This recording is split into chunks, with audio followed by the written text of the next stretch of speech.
Tayo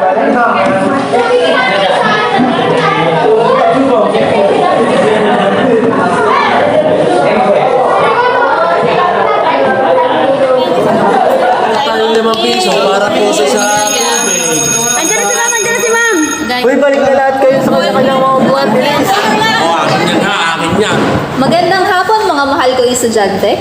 Magandang hapon din po, ma'am. Hindi na ako magpapaligoy-ligoy pa dahil mukhang mahaba-haba ang talakayan at istoryahan natin ngayong hapon. Tungkol saan po ba ang aralin natin ngayon? Magandang tanong yan dahil ang ating tatalakayin ay tungkol sa buhay at kabayanihan ni Dr. Jose Rizal. Maganda po yan, ma'am. O sige, uumpisahan ko na ang kwento. Ako, si Jose Rizal. At ito ang aking kwento. Si Rizal ay mas kilala sa tawag na Pepe sa lugar nila sa Calamba. Lumaki sa may kayang pamilya noong panahon na iyon. Ang kanyang naging unang guro ay walang iba kung hindi ang kanyang ina.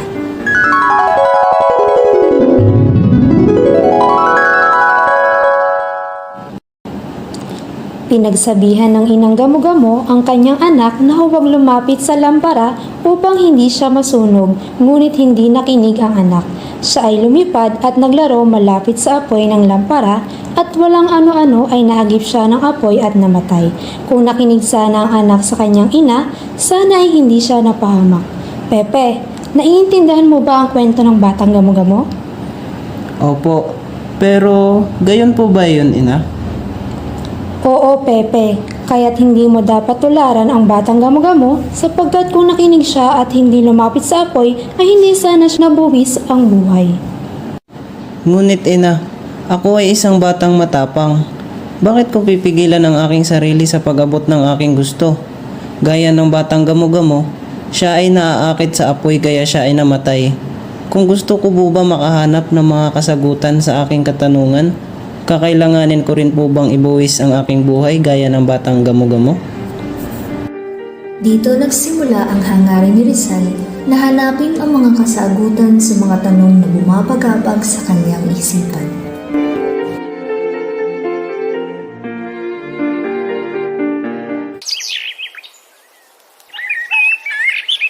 Anak, pasyano? Bakit parang balisak at malalim ang iniisip? Ina, ngayong mag-aaral na si Pepe sa mas mataas na eskwelahan ay magiging higit na mapanganib sa kanya ang pagdadala ng apelidong Mercado. Idinadawit ako ng mga Kastila sa naging pag-aaklas ni na Padre Burgos. Huwag kang mag-alala, anak. Bilang haligi ng tahanang ito ay poprotektahan ko ang ating pamilya. Kailangan natin palitan ang ating dinadalang apelido. Kasabay na rin ang bagong utos ni Gobernador General Cleveria na pumili ng apelido mula sa listahan ng mga apelidong Espanyol. Sige, Ama, kakausapin ko si Pepe.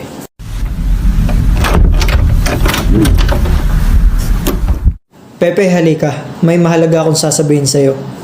Ano yun, Kuya Pasyano? Simula ngayon ay hindi mo na maaaring gamitin ang apelidong Mercado. Ito ay sa kadahilan ng magiging mapanganib sa iyo ang pagdadala ng apelidong ito. Madadawit ka sa paghihiganti ng mga kalabang Kastila laban sa pamilya natin. Kaya Pepe, pagbutihin mo ang iyong magiging pag-aaral. Opo, Kuya. Ngunit bakit si ina ay tila tutol sa pag-aaral ko sa mas magandang eskwelahan? Sinasabi niyang kaalaman na magdadala sa akin sa kamatayan. Huwag mong isipin yon, Pepe. Ang kaalaman ang magdadala sa atin sa mas magandang kinabukasan. Kaalaman rin ang magiging susi upang mabago natin ang sitwasyon ng ating bayan. Tandaan mo rin ang sinabi ng ating ama na basta hindi ka papasok sa anumang gulo at ipangako mong gagamitin mo ang iyong mga matututunan sa ating lupang sinilangan at kababayan. Opo, Kuya. Naiintindihan ko. Ngunit kung gayon ay ano na ang gagamitin kong apelyido? Simula ngayon, ang dadalhin mong apelyido ay Rizal.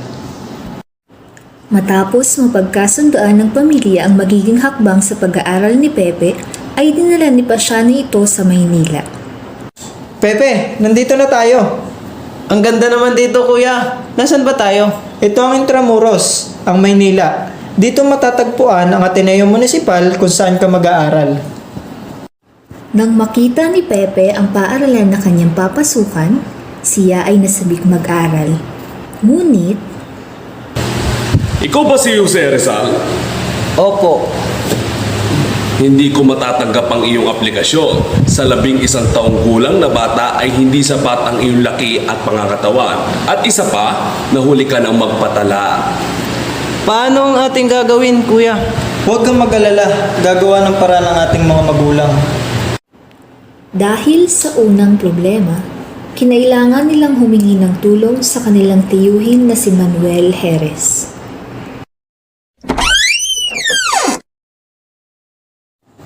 Sino po kayo? Huwag kang mag-alala, Jose. Ako ang iyong tiyuhin at tutulungan kitang makapasok sa Ateneo. Sa tulong ni Ginoong Manuel ay tuluyan namang nakapasok si Jose sa Ateneo Municipal. Dito ay nagsimula ang kanyang karera sa isang magandang paaralan at mas kinilala bilang Jose Rizal. Sa paglipas ng panahon at pagbibinata ni Jose, ay nabighani siya sa ganda ng isang dalagang nagngangalang Leonora. Leonora, iparinig mo naman sa amin at sa kaibigan kong si Jose ang iyong bukod tanging talento. Paunlakan mo naman kami ng isang magandang awitin. Oo nga, nang marinig naman ni Jose ang malanghel mong tinig. Ano ba kayo? Nakakaya naman kayo, Jose. Ano ka ba naman, Leonora? Huwag ka na maya sa akin dahil balita ko nga ay napakaganda ng iyong tinig. Naghandog na nga ng isang awitin si Leonora para sa bagong kaibigan na si Jose. Tama nga ang mga usap-usapan tungkol sa iyong tinig. Napakahusay mo pala talagang umawit. Lalo mo akong napaibig. Ito nga pala ang munting rosas para sa iyo. Munti man ito sa paningin ng iba, ngunit ito ay sumisimbolo sa pagtingin ko sa iyo. Tulad ka ng isang rosas, Rosas? Bakit? sapagkat gaya nito, lumilitaw ang iyong ganda at malinis na damdamin. Binibigyan mo ng kadalisayan ang aking buhay. At doon nga nagsimula ang pag-iibigan ni Jose at Leonora. Bago magtungo pa Europa si Jose, muli muna siyang bumisita sa naiwan niyang pamilya sa Calamba. O anak, kumain ka ng kumain upang may sapat kang lakas sa pagpapatuloy mo sa iyong karera. Opo, ina. Salamat po sa inyong suporta at di ko kakalimutan ang pangako ko sa inyo na gagawin ko ito hindi para sa aking sarili, kundi para sa bayan. Ina, makikilagyan naman po ng tubig ang aking baso.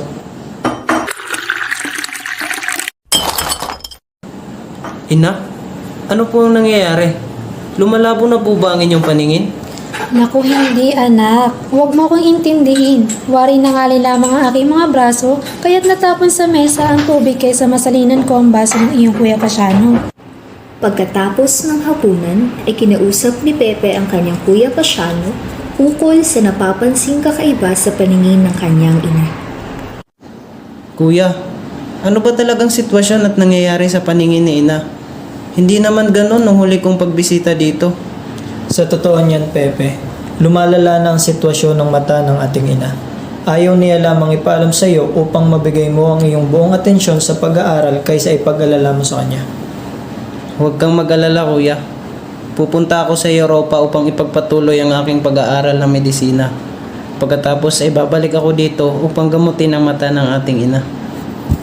Ipinagpatuloy na nga ni Pepe ang kanyang pag-aaral sa Europa kasama ang iba pang mga Pilipinong nabigyan ng pagkakataong makapag-aral sa ibang bansa.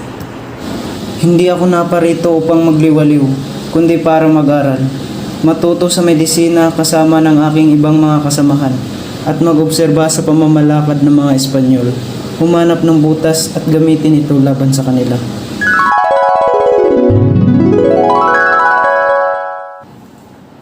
Ma'am, kailan pa ba nilabas yung Nolimitang Here at El Filibusterismo? Oo nga po. Parang patapos na yung istorya nyo, pero di nyo pa po nababanggit ang mga pinakakilalang gawa ni Rizal. Teka muna, ito na nga. Noong nag-aaral pa lamang si Rizal sa Espanya ng medisina ay sinimulan niya ng isulat ang nobelang No Limitang Here. O alam niyo ba ang ibig sabihin ng pamagat na ito? Opo, ma'am. Ibig sabihin po nito sa Tagalog ay huwag mo akong saringin at sa English naman ay touch me not. Magaling! Sinulat naman niya ang kalahating parte ng nobela noong siya ay nasa Germany. Noong panahon na ipapalimbag niya ito ay naubusan ng pondo si Rizal. Kaya naman, tinawagan niya ang isa niyang kaibigan na si Maximo Viola upang pahiramin siya ng perang pampalimbag ng sinulat niyang nobela. Ayon din sa ibang mga mananalaysay ay muntik nang sunugin ni Jose Rizal ang orihinal na kopya ng nobela niya, ngunit sakto naman na natanggap niya ang telegrama ni Viola upang pahiramin siya ng paunang bayad sa palimbagan ng aklat. O, sino may ideya kung anong sunod na nangyari? Ako po. At doon na nga nalimbag ang unang mga kopya ng No Limitang Here na nasa wikang Espanyol. Ito ay unang nabasa ng mga Kastila ng panahon na iyon dahil sa wikang ginamit sa aklat na sayang gustong mangyari ni Rizal. Tama iyon. Paano naman po nabuo ang El Filibusterismo? Sige. Unang bumalik si Rizal sa bansa noong 1887 upang gamutin ang mata ng kanyang ina. Nagpatayo rin siya ng klinika sa Calamba. Noong mga panahong iyon, niya din sinimulang gawin ng El Filibusterismo. Ipininta niya din ang ilang magagandang tanawin na makikita sa Calamba noong namamalagi siya roon. Sa mga panahong ito ay kumakalat ng impluensya ng kanyang unang akdang No Limitang Here at nagudyat lalo sa mga praile na gumawa ng hakbang upang maparusahan si Rizal. Umalis si Rizal ng bansa noong 1888 na may sama ng loob. Itinuloy niya ang pagsusulat ng El Filibusterismo sa London noong 1888 at natapos ito noong 1891 sa Biarritz. Naintindihan ko na po, ma'am. Oo nga po. Gusto niyo po bang ituloy ang kwento ko? Opo! Muling bumalik si Rizal sa bansa noong taong 1892. Dr. Jose Rizal, kinagagalog kong makilala kayo. Ikinagagalak ko ding makita at makilala kayong lahat. Ako ay nagbabalik na sa ating inang bayan at ngayong araw ay itatatag na natin ang La Liga Filipina. Ako, kasama ang aking ibang kasamahan mula sa Europa at kayo ay magtutulungan, magdadamayan at higit sa lahat ay magkakapit-bisig na may layuning patatagin ang edukasyon, agrikultura at komersyo. Bonifacio, anong masasabi mo dito? Bakit di na lang natin labanan ng Espanya ng dugo sa dugo? Pabagsakin natin ang gobyerno at magsimula ng revolusyon. Hindi ako sangayon. Hindi ito matalinong hakbang para sa ating bansa. Wala tayong sapat na kakayahan upang labanan ang hukbo ng mga Kastila. Bagkus, idadaan natin ito sa mga reforma na magpapanatili ng kapayapaan, ngunit magpapaunlad ng kabuhayan. Naging isang pangarap na lamang ang maipagpatuloy ang samahang La Liga Filipina sa mahabang panahon. Agad na pinadampot si Rizal ng gobyernong Kastila dahil sa mga nasamsam sa kanyang mga akdang pampanitikan at sa pag-aalala ng gobyerno sa nagbabadyang revolusyon. Ipinatapon siya sa dapitan noong taong 1892. Pagkalipas ng ilang araw, Hello, good day. You must be the famous Rizal. I am Josephine Bracken. I am an Irish but we're from Hong Kong. Irish? Now I'm not surprised. Women in your country are really beautiful. By the way, yes, I'm Rizal. lumalim ang pag-iibigan ni Jose at Josephine at nagbunga ito ng supling. Ngunit sa hindi inaasahan ay binawi agad ang buhay ng sana ay nag-iisang anak ni Pepe.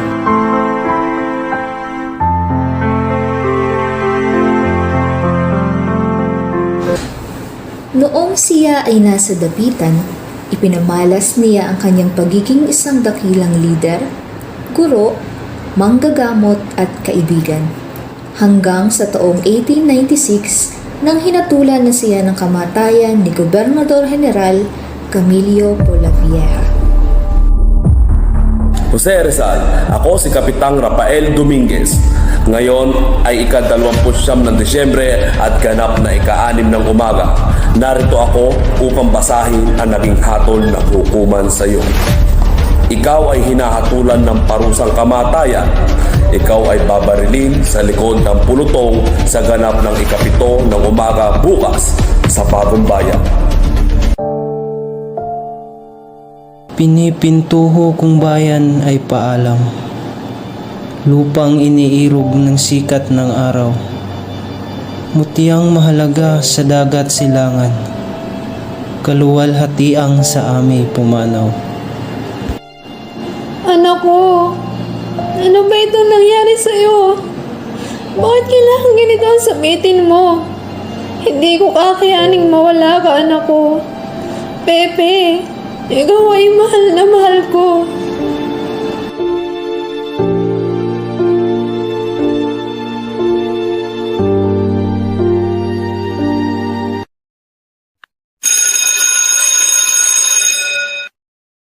At doon na nga nagtatapos ang kwento ng pagkabayani ni Rizal.